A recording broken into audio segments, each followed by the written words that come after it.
നിങ്ങൾ എന്തോന്ന് ഈ സ്വഭാവം കാണിക്കുന്നത്? നിങ്ങളെ മക്കളല്ലേ? നിങ്ങൾ എൻ്റെ അടുത്ത് പെരുമാറുന്ന അതേ രീതി ഈ കുഞ്ഞുങ്ങളുടെ അടുത്ത് കാണിക്കാൻ കൊള്ള. കുഞ്ഞിന്റെ വായിൽ മദ്യം ഒഴിച്ചു കൊടുത്ത് കുഞ്ഞു കടന്ന് നിലവിളിച്ച്. മോക്കാണോ തന്നത്? അതെ, എനിക്കാണ് അത് കൊണ്ടുവന്ന് തന്നത്. വായിലോട്ട് ഒഴിച്ചു തന്നു. ഞാൻ അപ്പോഴത്തേക്ക് തട്ടിക്കളഞ്ഞു. മക്കളെ പോലെയല്ല അച്ഛൻ കാണുന്നത്. അത് ആ ഒരു രീതിയിൽ അങ്ങനെ എന്തരാവോന്ന് അറിയാൻ വയ്യാതെ പേടിച്ചില്ല. വീടിന്റെ എയർ ഹോൾ വഴി എന്റെ കുഞ്ഞു. ഹായ്, നമസ്കാരം.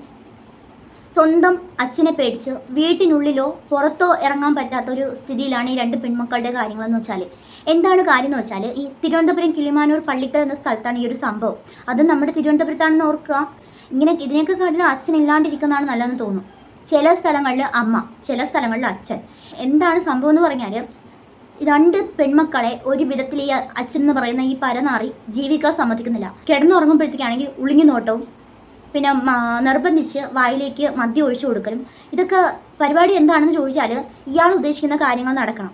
സ്വന്തം ഭാര്യയ്ക്ക് ചെയ്യാൻ മടിയായിട്ടുള്ള കാര്യങ്ങൾ മക്കളെ കൊണ്ട് ചെയ്യിക്കുക. ഇതാണ് ഇയാളുടെ താല്പര്യം എന്ന് പറയുന്നത്. സ്വന്തം ചിറകിനടിയിൽ കുറേ നാൾ നമുക്ക് കൊണ്ടു നടക്കാൻ പറ്റും. പക്ഷേ കണ്ണ് തെറ്റിയാൽ കഴുകൻ കൊത്തിക്കൊണ്ട് പോകുന്ന ആ ഒരു രീതിയിലാണ് ഇപ്പോൾ പോയിക്കൊണ്ടിരിക്കുന്നത്. ഇവിടെ ഇപ്പോൾ കഴുകനെന്ന് പറയുന്നത് സ്വന്തം അച്ഛൻ തന്നെയാണ്, വേറെ ആരുമല്ല. വൃത്തികെട്ട ഈ സെക്സ് മാത്രം മനസ്സിൽ വിചാരിച്ചുകൊണ്ടിരിക്കുന്ന വൃത്തികെട്ടൊരു മനുഷ്യൻ. ഫോണിൽ കാണുന്ന പലതും അതേപോലെ തന്നെ ചെയ്ത് കാണിക്കണമെന്ന് സ്വന്തം ഭാര്യയോട് നിർബന്ധിക്കുകയും അത് താല്പര്യമില്ലെന്ന് കാണുമ്പോഴത്തേക്ക് സ്വന്തം മക്കളെ, അതും സ്വന്തം ചോരയിലുള്ള രണ്ട് പെൺമക്കളെ കൂടി അങ്ങനത്തെ രീതിയിൽ കാണുന്നെന്ന് പറയുമ്പോൾ ഒരു അമ്മമാരും സഹിക്കത്തില്ല. ഒരു അമ്മമാരില്ല ഈ ലോകത്തുള്ള ഒരാളും സഹിക്കത്തില്ല.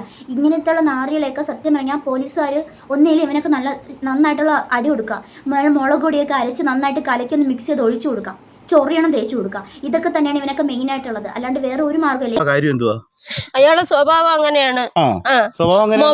മൊബൈലിൽ കാണുന്ന അതേ ഈ വൃത്തികെട്ട പടങ്ങൾ കാണും, അത് ടിവിയിൽ കാണും. അതേ രീതിയിൽ എന്നോട് എങ്ങനെ പെരുമാറുന്നത് അതേ രീതിയിലാണ് ഈ കുഞ്ഞുങ്ങളുടെ അടുത്തും കാണിക്കുന്നത്. അയാള് ഒരു സ്വന്തം അച്ഛൻ.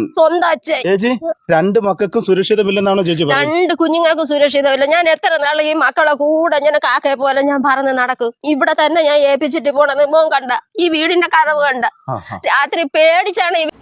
സ്വന്തം പെൺമക്കളെ മനസ്സമാധാനത്തോടെ ജീവിക്കാൻ സമ്മതിക്കാത്ത ഇങ്ങനത്തെ വൃത്തികെട്ട സാധനങ്ങളെയൊക്കെ എന്ത് പേര് വിളിക്കണമെന്ന് അറിയത്തില്ല.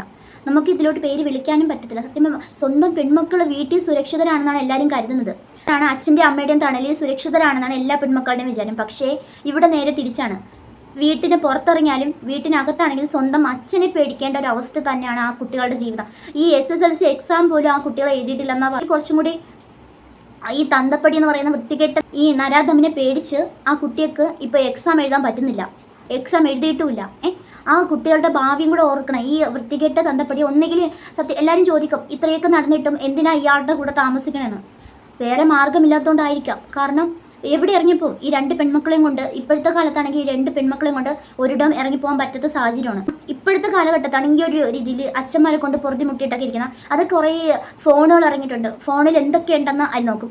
ആദ്യം സെർച്ച് ചെയ്ത് നോക്കും എന്തൊക്കെയാണെന്ന്. അവർ വരുന്നതിനനുസരിച്ച് കുറേ കൂട്ടുകാരന്മാർ കാണും. അവർക്ക് ആ ഒരു കൂട്ടത്തോടെ നോക്കിയിട്ട് എന്തൊക്കെയാണ് സംഭവങ്ങളെന്നെല്ലാം കൃത്യമായിട്ട് നോക്കിയിട്ട് വീട്ടിൽ വന്ന് നിന്നിട്ടാണ് ഈ ഒരു കാര്യങ്ങൾ കാണിക്കുന്നത്. ഇതിന് എന്ത് പേര് പറയണം നിങ്ങൾ തന്നെ കമൻറ്റ് ഇട്ടാം. പക്ഷേ ആ അമ്മ പറയുന്നുണ്ട് 5ഓളം കേസുകൾ കൊടുത്തിട്ടുണ്ട്, പക്ഷെ പോലീസുകാരൊന്നും വരുന്നില്ല എന്ന്.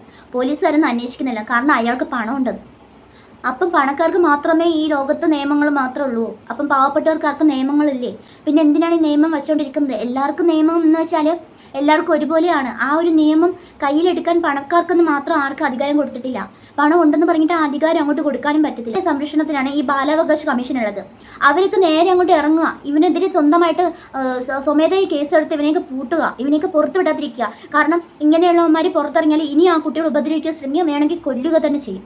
എല്ലാം കഴിഞ്ഞിട്ട് നമ്മൾ കരഞ്ഞു വിളിച്ചിട്ട് കാര്യമില്ല. അതിന് മുന്നേ ഇവനെയൊക്കെ പിടിച്ച് ലോക്കപ്പിലിടുക, ഇവനൊക്കെ നല്ല തക്കതായിട്ടുള്ള ശിക്ഷ കൊടുക്കുക. മാക്സിമം പറ്റുമെങ്കിൽ ഇവനൊക്കെ മുളക് പൊടി, വേറൊരു ശിക്ഷ വേണ്ട, മുളക് പൊടി നന്നായിട്ട് അരച്ച് കലക്കി കുറച്ച് ചൊറിയണം കൂടി അങ്ങോട്ട് തേച്ച് അങ്ങോട്ട് കൊടുത്താൽ മതി. പിന്നെ അവൻ്റെ ഈ കുഴപ്പങ്ങളൊക്കെ നിന്നോളും. സ്വന്തം മക്കളോട് പോലെ ഈ ക്രൂരത കാണിക്കുന്ന ഈ നരാധമന്മാരത്തും ഒന്നും പറഞ്ഞിട്ട് കാര്യമില്ല. അതുമാത്രമല്ല, ഈ അമ്മയ്ക്ക് എത്ര നാൾ ഈ കുട്ടികളെ എങ്ങനെ ഒളിപ്പിച്ച് വെക്കാൻ പറ്റും? ഇയാളെ പേടിച്ചിട്ട്. അമ്മയ്ക്ക് ജോലിക്ക് പോകണ്ടേ? ഇയാൾ എന്തായാലും ഈ കള്ളം കുടിച്ചുകൊണ്ട് വരുന്ന ആളെന്തായാലും ഈ കുടുംബം നോക്കാൻ ബാധ്യസ്ഥനായിട്ടുള്ള ആളായിരിക്കത്തില്ല. ഈ മക്കൾക്ക് സുരക്ഷിതത്വം ഇല്ലാണ്ട് എങ്ങനെ ഈ അമ്മ ജോലിക്ക് പോകും? സ്വന്തം ചോരയെ പോലും തിരിച്ചറിയാൻ പറ്റാത്ത ഇങ്ങനെയുള്ള വിഷജന്തുക്കളെ ഈ ഭൂമിയിൽ ജീവിക്കാൻ ഒരു അവകാശമില്ല. അവനെയൊക്കെ അങ്ങ് കൊന്നു കളയുക സത്യം പറഞ്ഞാൽ. അല്ലാണ്ട് വേറൊരു മാർഗ്ഗം ഇതില്ല. ഇവനുള്ള തക്കതായിട്ടുള്ള ശിക്ഷ കൊടുക്കുക. ഒരു ഉപകാരമില്ലാണ്ട് സ്വന്തം കുടുംബത്തിനും ഒക്കെ ദോഷം മാത്രം വരുത്തുന്ന ഇങ്ങനെയുള്ള ആൾക്കാർ ജീവിച്ചിരുന്നിട്ട് എന്തിനാണ് സത്യം പറഞ്ഞാൽ? ആ കുട്ടികളുടെ അവസ്ഥ ഒന്ന് കണ്ടു നോക്കി. ആ കുട്ടികളെ എങ്ങനെ മനസ്സമാധാനത്തോടെ പുറത്തിറങ്ങും?